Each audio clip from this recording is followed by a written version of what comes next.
Hi, I'm Ben Holland, an account manager here at Vertical Measures, and today I'm going to answer a question we get a lot around here.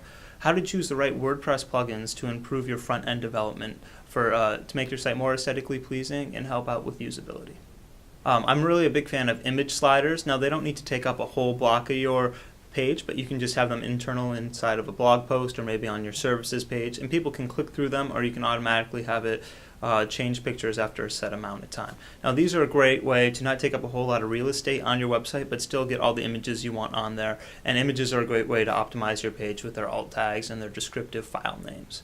Another great tool that coincides with images is a Lightbox. A Lightbox is something is when you click a video or an image, it comes up, it puts a small screen above the rest of the page, and then the image comes out in a much larger size so they can see a more detailed picture. I advise when you are doing a Lightbox not to have the width of the image surpass the width of your page unless it's responsive, and then you can tie your images into being responsive as well. I also highly recommend a form plugin.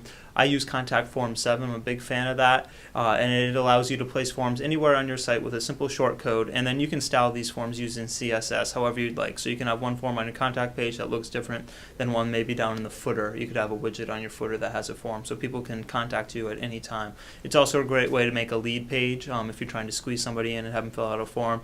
These are great tools to track the different forms and how well they're converting.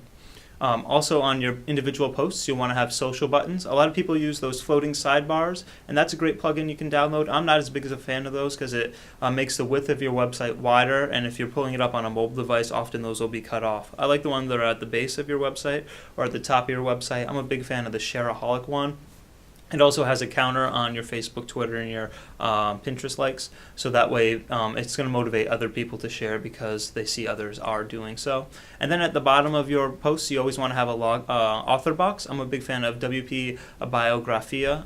It has a picture of you, it has links to your social media and a little blurb about you, and you can style those as well so your name and everything looks fancy. And then below that, you want your commenting. I'm a huge fan of Discuss. You can have multiple websites using the Discuss plugin, and you can go in there and track all of your comments through their web-based interface, and you don't have to do it there. It also allows your users to log in using Facebook or Twitter or creating a Discuss account by themselves. So those are all great front-end plugins that you can put on your site to really help your users.